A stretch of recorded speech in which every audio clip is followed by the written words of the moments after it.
jelas. Jelas.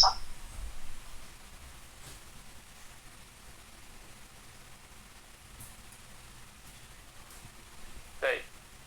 Bismillah Ustaz, Afwan mau bertanya. Tafadhali, silakan. Apabila kami berkunjung ke rumah orang tua Ustaz,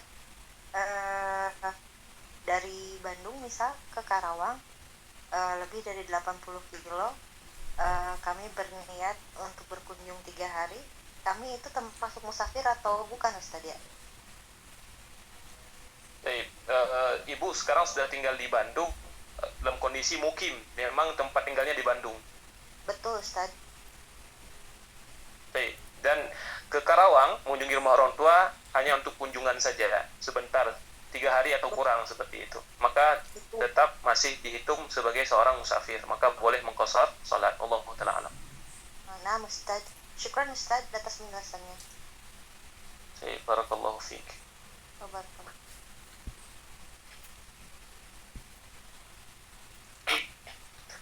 Baik, kita lanjutkan. Kemudian saya mengatakan, wa yajuzu lil musafiri an yajma'a baina adh-dhuhri wal 'ashri fi waqti ayyihima syaa wa baina al-maghribi wal 'isha fi waqti ayyihima syaa wa yajuzu lil hadiri fil matari an yajma'a fi waqti al-ula minhuma. Setelah membahas tentang masalah qasar atau memendekkan jumlah rakaat yang salat yang 4 rakaat menjadi 2, maka Syekh melanjutkan tentang hukum menjamak salat. Jadi bedakan. Jadi di sana ada yang namanya hukum qasar, kemudian ada yang namanya hukum jamak, ada yang namanya hukum jamak qasar.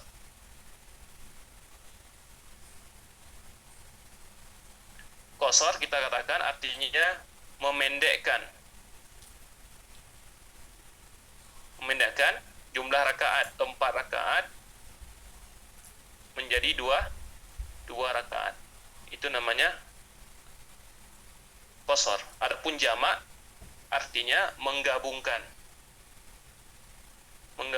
antara 2 salat yang boleh digabungkan, yaitu duhran, 2 salat duhur, atau para ulama mengatakan dengan salat duhur dan asar, duhur plus asar, atau maghrib dan isya di waktu salah satu daripada waktu keduanya, baik digabungnya di waktu duhur, atau digabungnya di waktu asar, atau digabungnya di waktu maghrib, atau digabungnya di waktu isya. Adapun jamak qasar, yaitu salat yang boleh dipendekkan, dia dipendekkan, salat yang 4 rakaat setelah dipendekkan plus ditambah salat yang bisa digabung tadi. Misalkan dia salat duhur 2 rakaat, kemudian ditambah 2 rakaat salat asar. Dia salat maghrib 3 rakaat plus salat isya 2 rakaat. Namanya jamak qasar. Baik.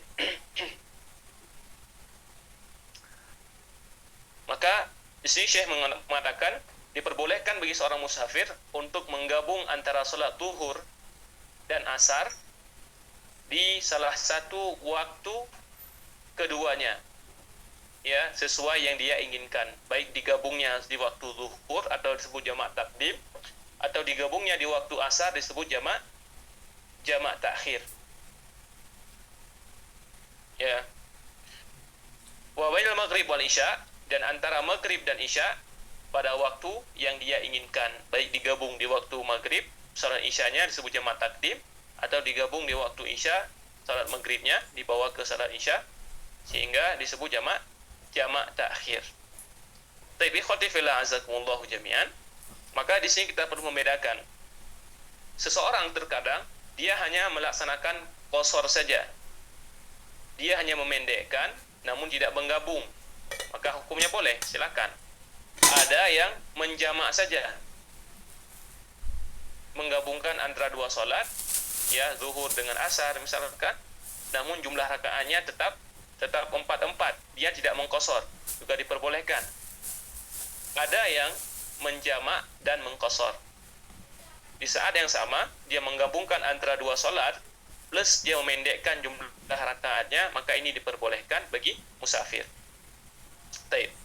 Kemudian hukum berikutnya, ikhwati fillah azakumullahu jami'an, qasar ini memendekkan jumlah rakaat itu hanya khusus ketika safar, dalam perjalanan. Ketika seseorang sedang musafir dan tidak mukim, itu ada hukum khusus baginya, namanya hukum qasar, memendekkan jumlah rakaat salat. Adapun jamak menggabungkan antara dua salat itu tidak khusus pada qasar. Ya, tidak khusus kepada qasar. Di sini terkhusus dalam kitab ini disebutkan contohnya, wa yajuzu lil hadiri fil matari an yajma'a bainahuma fi waqtil ula minhuma. Diperbolehkan bagi seorang yang mukim untuk menggabungkan atau menjamak dua salat dikarenakan hujan pada waktu pertama. Ya, diperbolehkan bagi orang yang mukim untuk menggabung antara dua salat, yaitu antara zuhur dan asar atau antara maghrib dan isya di waktu pertama dari keduanya. Ya, misalkan ya, ketika datang waktu zuhur jam 12 misalkan kita katakan, maka dimulailah salat berjamaah di masjid. Kebetulan ketika itu turun hujan, maka sang imam juga melaksanakan salat asar di saat yang sama. Setelah salat zuhur selesai, langsung iqamah kembali, kemudian langsung salat asar dikarenakan hujan. Ini diperbolehkan. Misalkan contoh yang lain, dalam keadaan sakit atau dalam keadaan hajat, misalkan keperluan karena ada hal yang mendesak, maka diperbolehkan untuk menjamak, namun sesekali saja. Adapun tentang hujan, itu ada dalil khususnya disebutkan oleh Rasulullah sallallahu alaihi wasallam, disebutkan oleh Ibnu Abbas radhiyallahu taala anhuma, anna Nabiy sallallahu alaihi wasallam shalla bil Madinati sab'an wa thamaniyan adh-dhuhra wal 'ashra wal maghriba wal isya. Jadi Rasulullah sallallahu alaihi wasallam itu salat di Madinah 7 rakaat dan 8 rakaat. Artinya menggabung antara salat zuhur dengan asar. Kemudian di saat yang sama juga beliau menggabung antara salat maghrib dan isya. Disebutkan oleh Abu Ayyub Al-Ansari, ya, la'allahu fi lailatin mutirah. Itu di malam yang turun hujan. Ya, sehingga para ulama mensyaratkan, atau dalam mazhab Syafi'i mensyaratkan bagaimana boleh menggabung dua salat itu. Yang pertama, adanya hujan yang membasahi. Pertama, salatnya berjamaah, artinya salatnya di masjid. Kemudian adanya hujan yang membasahi, artinya bukan hujan yang sekedar hujan rintik-rintik saja atau hujan gerimis, ya, namun hujan yang sampai membasahi. Kemudian berikutnya disyaratkan adanya hujan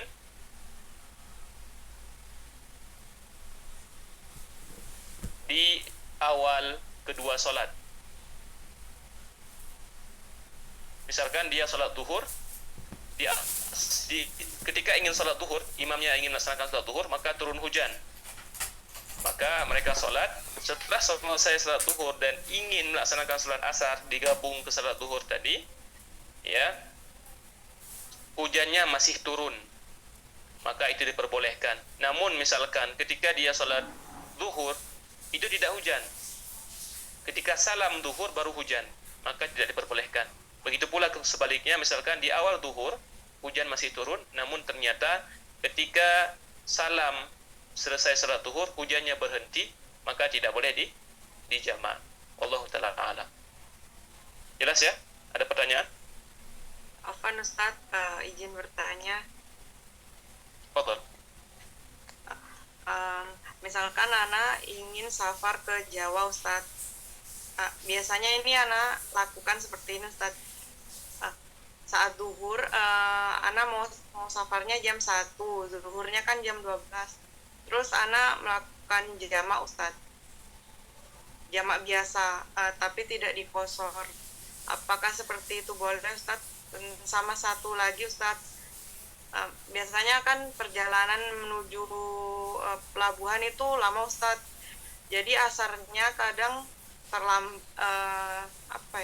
kena susah masjid Ustaz, dari kan di Bali susah masjid.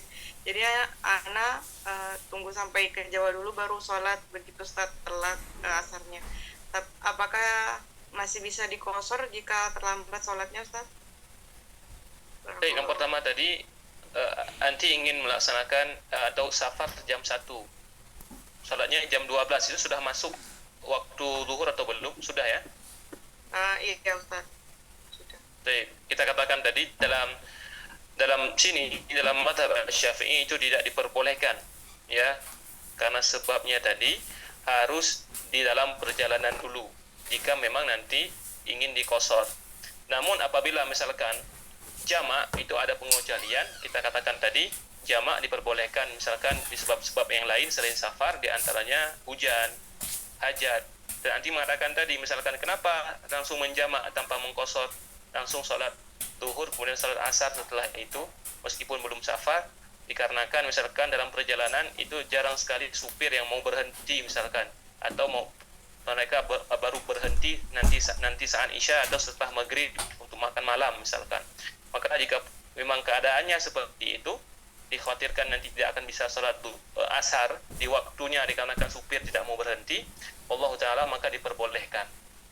Itu poin pertama, yaitu menjamak antara asar dan zuhur sebelum safar, dikarenakan dikhawatirkan nanti dalam perjalanan tidak dapat melaksanakan sholat asar pada waktunya karena hal-hal yang tidak memungkinkan, misalkan sang supir tidak mau berhenti atau memang travelnya begitu, syarat berhentinya nanti dimakan malam dan seterusnya. Itu poin pertama. Poin kedua tadi, bagaimana sholat asar tidak dilaksanakan karena tidak ada masjid, tahu ya? Nah Ustaz, kadang sholat asar, kadang maghrib begitu Ustaz, terlambat sholatnya Ustaz, tidak tepat waktu begitu Ustaz. Apa masih dikosor? Kita katakan tadi apabila memang misalkan dalam perjalanan ke tempat dari A ke tempat B misalkan, dan di sini anti dari permak safar atau dari tempat safar pulang ke tempat tinggal? Dari tempat tinggal ke tempat safar Ustaz. Baik, maka kita berikan rumus ya, misalkan T adalah tempat tinggal dan S adalah tempat safar misalkan.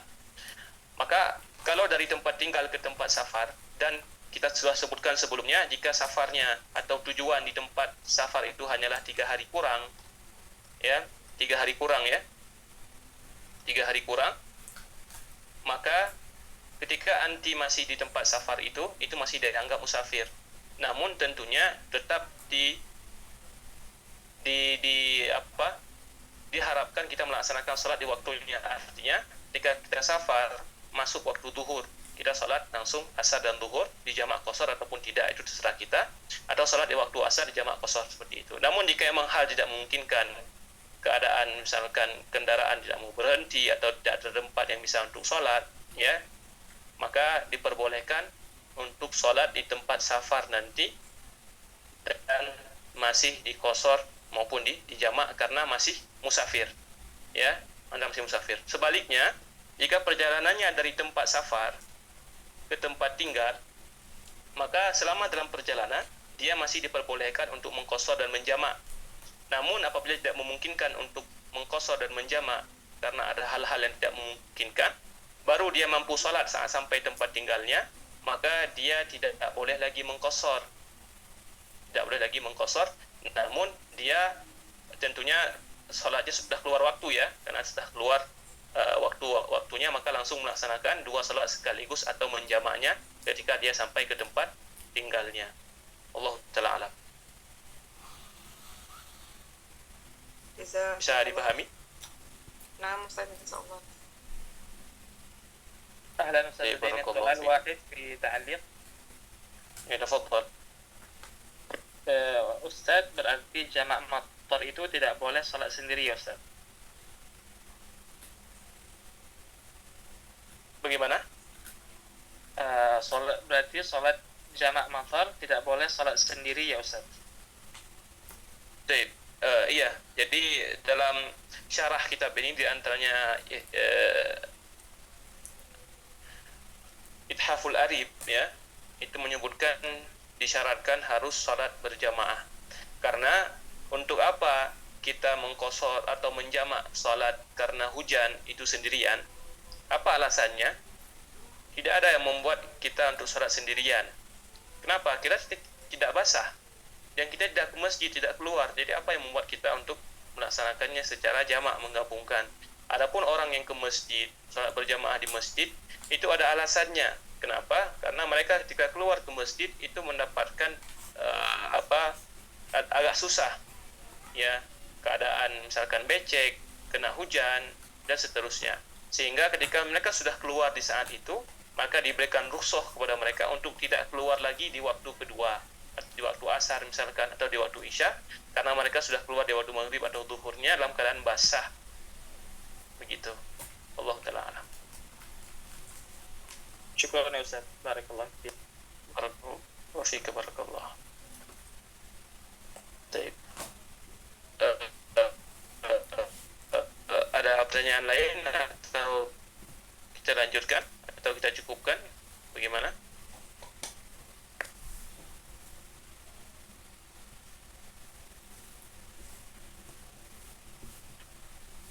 Kita lanjutkan atau Nah, mungkin kita cukupkan? lanjutkan sedikit lagi Ustaz, sampai jam. Baik. Afwan, syaratun wujubil jum'ah wa sihhatiha wa arkanuha wa hay'atuha.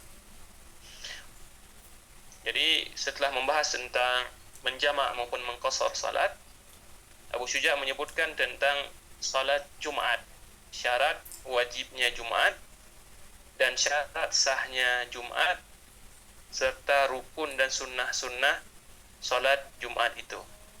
Ya.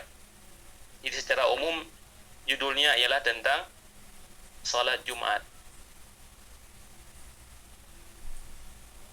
Maka beliau memulai pembahasan ini dengan wasyaraitu wujubil jum'ah sab'ata asya, tentang syaratnya wajib Jumat yang jumlahnya ada 7, yang tentunya setiap kita dan tidak ada kaum muslimin yang mengatakan atau berselisih tentang salat Jumat ini ya, tidak ada yang berselisih tentang wajibnya salat Jumat. Jadi itu ijma'nya kaum muslimin tentang wajibnya salat Jumat bagi laki-laki. Di antara dalilnya Allah Subhanahu wa taala berfirman, ya ayyuhalladzina amanu idza nudiya lis-salati min yaumil jumu'ati fas'au ila dzikrillahi wa dzarul bai'. Dzalikum khairul lakum in kuntum ta'lamun. Wahai orang yang beriman, apabila telah dipanggil ya untuk salat Jumat, untuk salat di hari Jumat, maka bersegeralah menuju untuk mengingat Allah, menuju salat, yang menuju ke masjid, wa dzarul bai', dan tinggalkanlah jual beli. Ya, maka di sini Abu Syuja' menyebutkan ada 7 syarat. 7 syarat wajib Jumat. Artinya barang siapa yang syaratnya tidak terpenuhi, tidak wajib baginya Jumat. Yang pertama, beliau mengatakan Islam. Jadi ada 3 hal yang sama ya, semua solat, baik yang solat yang telah kita sebutkan sebelumnya maupun solat nanti yang akan dibahas, yaitu Islam, kemudian buluk, balik, kemudian 3 berakal. Ini semua solat pensyariatannya berkaitan dengan 3 hal ini, Islam, balik, dan berakal. Karena orang kafir tidak sah atau tidak wajib untuk Jumat, dan bahkan jika melaksanakannya pun tidak sah. Maka ikhwati fillah azakumullah jami'an, di sini kita perlu memahami kebaikan-kebaikan orang non-muslim atau orang kafir itu akan Allah balas dalam kehidupan dunia mereka, dan Allah tidak menerima sedikit pun dari mereka di akhirat. Jadi jangan pernah ada keraguan dalam hati kita dengan mengatakan, saya melihat beberapa tokoh orang kafir, misalkan orang-orang kaya di antara mereka sangat baik sekali, berdonasi untuk kemanusiaan, membantu orang-orang yang miskin di Afrika, misalkan membangun sekolah-sekolah, membangun sumur-sumur, masa mereka masuk neraka? Ya, maka Allah Subhanahu wa taala berfirman dalam Al-Qur'an, "Wa ma mana'ahum an tuqbala minhum nafaqatuhum illa annahum kafaru billah." Tidak ada hal yang membuat Allah menolak sedekah-sedekah mereka melainkan karena mereka kufur kepada Allah Subhanahu wa taala. Ibaratnya, ya, semua tadi adalah Islam itu syahadat ialah rukun ataupun tiang-tiang, ya. Sedangkan amalan-amalan yang lain itu, ya, sedekah, solat, ya, senyum misalkan, membantu, berdonasi dan seterusnya, itu adalah hal-hal lain, baik dinding batanya ataupun gentengnya. Artinya semua itu tidak bisa membangun sebuah bangunan tanpa ada tiang yang menopangnya. Artinya ketika mereka melakukan amalan-amalan, baik berdonasi, memberikan bantuan-bantuan kemanusiaan, selama mereka tidak beriman kepada Allah Subhanahu wa taala, itu tidak menjadi hal yang dapat membantu mereka di akhirat nanti. Waqadimna ila ma 'amilu min 'amalin faja'alnahu haba'an manthura. Allah mengatakan, dan kami datangkan amalan-amalan mereka nanti di hari kiamat. Apa saja donasi mereka, kebaikan-kebaikan mereka, Allah datangkan. Faja'alnahu haba'an manthura. Maka Allah jadikannya sebagai debu-debu yang berterbangan. Tidak Allah hitung. Kenapa? Karena mereka tidak Islam. Jadi syarat sah dan syarat wajib untuk salat Jumat dan semua salat dan sekaligus semua ibadah-ibadah yang dibahas dalam Islam, itu syaratnya harus Islam. Ya, orang kafir tidak Allah terima dan tidak sah dari mereka jika mereka melaksanakan. Baik. Kemudian syarat yang tafadhal. Pertanyaan mengenai tadi Ustaz ya, yang ada tentang sedekahnya orang-orang kafir. Jadi salah satu di antara misalkan bentuk yang bisa jariah Ustaz ya, seperti membangun sumur gitu, dan lain-lain sebagainya. Nah, itu dilakukan ketika saat kafir Ustaz. Namun setelahnya itu alhamdulillah misalnya dikali ke depan, tahun depannya itu dia menjadi mu'alaf Ustaz. Maka apakah bangunan-bangunan tersebut yang ia sedekahkan dalam bentuk ada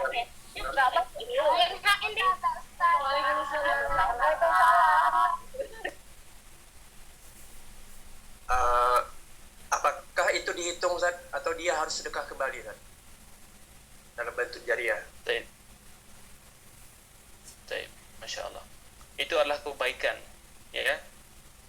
Kebaikannya yang dilaksanakan sebelum dia berislam, apakah akan dihitung sebagai sebuah kebaikan juga ketika dia sudah masuk Islam, ataukah itu menjadi hal yang tidak terhitung dalam timbangan kebaikannya atau dianggap hal yang sia-sia? Jadi orang yang kafir,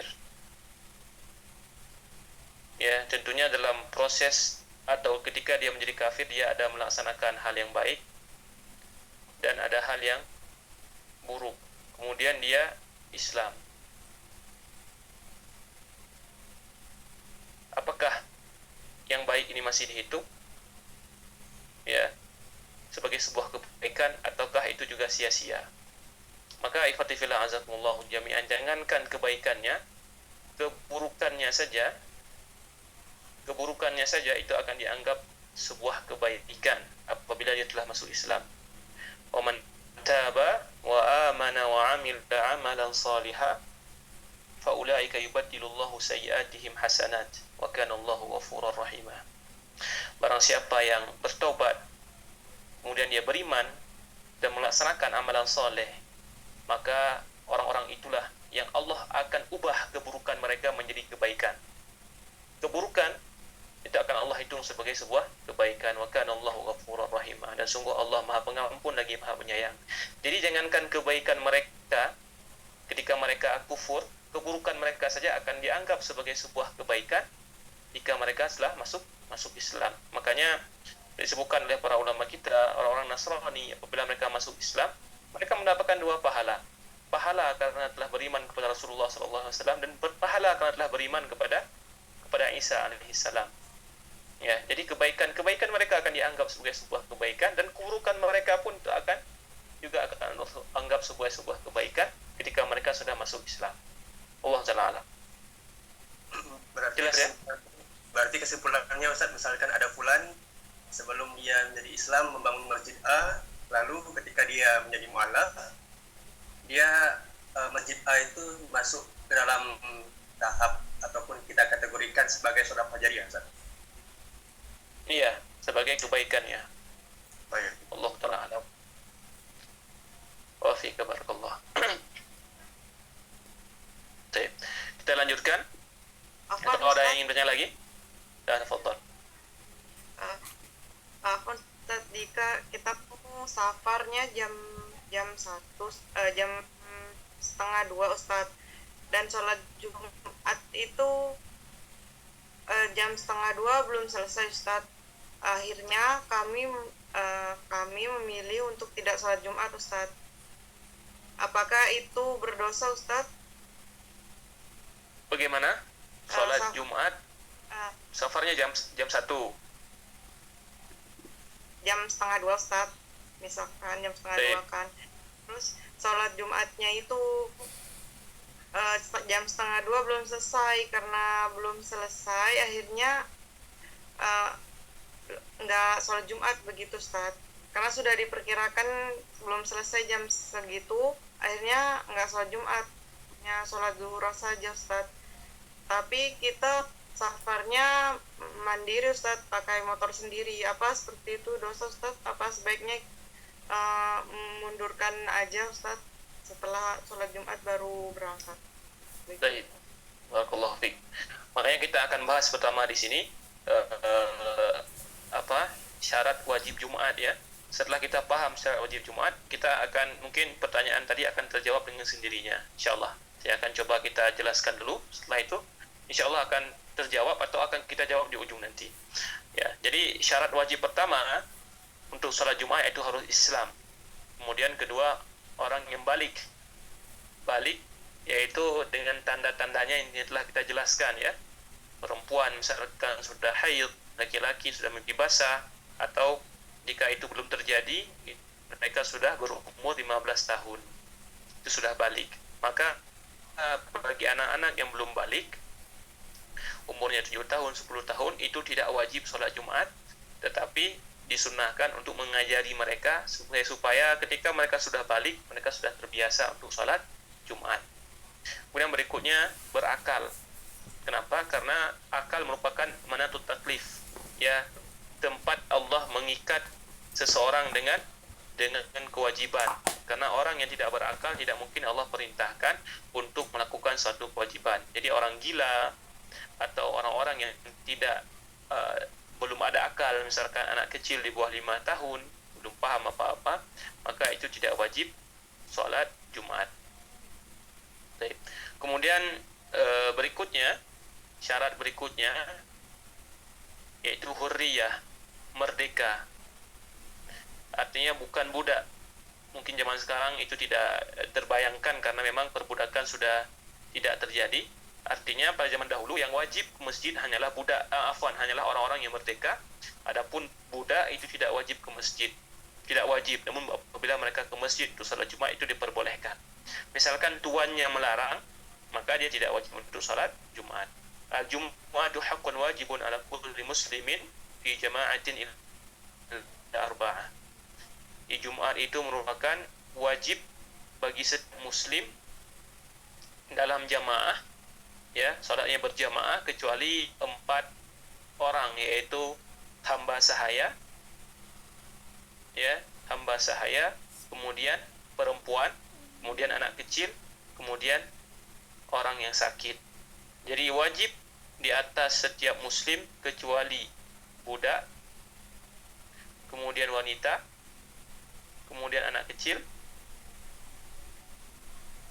ya, kemudian orang yang sedang sakit. Ya, maka orang yang budak tidak wajib Jumat. Begitu pula disebutkan setelahnya mungkin, ya, yang wajibnya itu syaratnya harus pria atau laki-laki. Wanita tidak wajib. Kemudian yang keenam harus sehat. Ya, yang ketujuh itu mukim. Artinya orang yang sedang musafir, sedang safar, itu tidak wajib solat Jumat. Laisa ala musafirin Jum'ah. Tidak ada solat Jumat bagi musafir.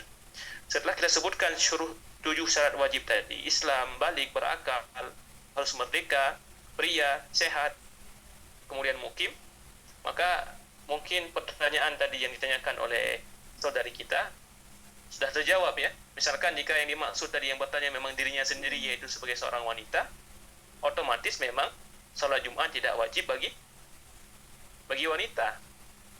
Ya, jika yang bertanya tadi maksudnya ialah untuk keluarganya misalkan, atau untuk suaminya yang akan melakukan safar, maka kita katakan ya, safar itu tidak wajib bagi yang musafir, hanya wajib bagi yang mukim saja. Meskipun sebagian para ulama mengatakan jika memang lebih baik safarnya itu ditunda sampai setelah Jumat untuk melaksanakan sholat Jumat. Namun bagi yang musafir itu tetap hukumnya tidak wajib sholat Jumat jika dia safarnya di hari Jumat. Jelas ya? Nah Ustaz, berarti ahsannya ditunda dulu berangkatnya ya Ustaz setelah sholat Jumat. Iya, itu lebih baiknya begitu. Namun jika safarnya langsung sebelum sholat Jumat, tetap diperbolehkan dan tidak harus sholat Jumat karena memang dia bukan seorang yang mukim. Jelas ya? Nah, insya Allah jelas. Barakallahu fiik. Maafikumullah. Baik, kita kembali ulangi tadi. Syarat wajib Jumat itu ada 7. Islam, balik, berakal, merdeka, pria, ya, laki-laki, sehat dan mukim. Syarat pertama itu kita katakan apabila bukan orang Islam, maka dia tidak wajib dan tidak sah. Syarat kedua kita katakan balik. Artinya jika tidak balik, misalkan anak umur 7 tahun, sah, tapi tidak wajib. Ya, umurnya 10 tahun, syaratnya sah, tapi tidak wajib. Berakal, itu apabila dilaksanakan oleh orang gila, tidak sah, ya tidak wajib bagi orang gila, dan apabila dia melaksanakan tidak sah pula. Kenapa? Karena orang gila tidak bisa berniat, tidak bisa, la yutasawwar minhum niyah. Mereka tidak punya maksud ketika melaksanakan sesuatu karena mereka orang gila. Kemudian merdeka. Kita katakan orang budak, seorang hamba sahaya tidak wajib untuk salat Jumat. Namun apabila dia melaksanakan, salatnya tetap sah, namun hukumnya tidak wajib bagi dia. Kita katakan pula pria. Ya, pria adalah orang yang wajib untuk salat Jumat. Wanita juga boleh salat Jumat, hukumnya sah, namun tidak wajib bagi mereka untuk hadir salat Jumat. Begitu pula sehat. Artinya orang yang sakit tidak wajib salat Jumat, namun apabila orang sakit tetap ke masjid, salatnya tetap sah. Begitu pula orang yang mukim, kita katakan mukim merupakan syarat sah salat Jumat, atau syarat wajib salat Jumat, syarat wajib salat Jumat, maka orang yang musafir itu tidak wajib untuk salat Jumat, namun apabila musafir tetap ingin salat Jumat, salatnya tetap sah. Jelas ya?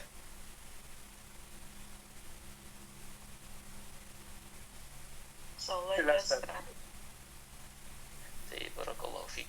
Karena misalkan nanti ada akhwat yang bertanya, Ustaz, kami tidak wajib salat Jumat, bolehkah kami salat Jumat? Misalkan kita katakan ya, tidak wajib bagi kaum wanita untuk salat Jumat, namun mereka boleh salat Jumat, dan salat Jumat mereka juga mendapatkan pahala layaknya salat Jumatnya laki-laki. Artinya dia sah salatnya dan tidak harus salat zuhur lagi sebagaimana laki-laki. Jadi bagaimana? Kita cukupkan atau masih kita lanjutkan? تمام أستاذ أظن نكتفي. Baik. Kita cukupkan malam hari ini. Ya, semoga ada manfaatnya bagi anda yang menyampaikan dan bagi kita semua. Yang benar dari Allah Rasulnya, yang salah dari kejahilan dan dari syaitan. Nah, kembalikan kepada admin kita. جزاك الله خير الجزاء يا أستاذنا على البيان والشرح الجميل, وكذلك نشكر لجميع المشاركين. Terima kasih kepada seluruh teman-teman sekalian, para peserta yang telah meluangkan waktunya untuk berhadir dalam kajian kita pada malam yang berbahagia ini. Semoga Allah Subhanahu wa taala menjaga kita semua dan memberikan kepada kita ketaatan dan memudahkan kita dalam melakukan ketaatan, dan juga pada Ustadz kita Ustadz Muhammad Sabri agar senantiasa dijaga oleh Allah Subhanahu wa taala, dimudahkan segala urusannya.